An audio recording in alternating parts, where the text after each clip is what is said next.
الله الله اکبر بسم الله الله اکبر بسم الله الله اکبر. سلام علیکم همه بلوگرو برادران عزیز. تنها این سخنهای ما برای بلوگران مردم تاجیک دخل داره.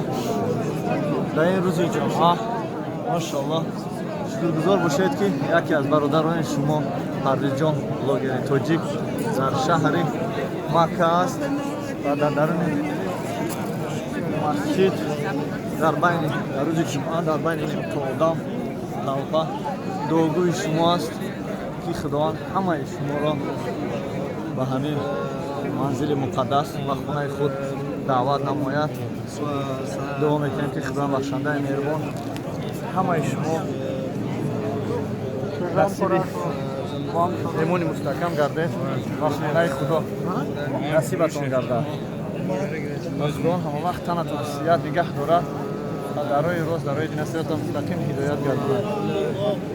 دعا میکنیم که خداوند بخشنده مهربان هر جایی که ما قدم موندیم و هر جایی که حضرت محمد مصطفی صلی الله علیه و سلم قدم موندگی خداوند شما را نصیب گرداند. و همه برادرانی که در شبکه اینترنت هستند خواهش میکنیم که این سخنهای ما را به دیگران رسانند.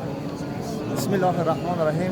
اکنون به کل مردم تاجیک که در مهاجرت هستند همونقدر گفتنیم که هر اون قدم هایی که حضرت محمد صلی الله علیه و سلم در اینجا قدم های مبارک خود را مانده است بگذار خداوند شما را نصیب گرداند.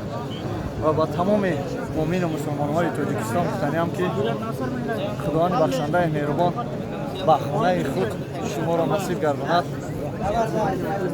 ایمانتان را مستحکم گرداند،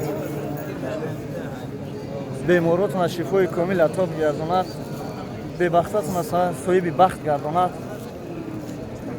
به فرزنداتون را صاحب فرزند گرداند و یزدان پاک ایمان کامل برای شما عطا نماید. برای دین صراط مستقیم هدایت آماده خداوند. هر آن کسی که این نور را پهن کرد خداوند از شما راضی باشد. روز جمعه به همه شما مبارک.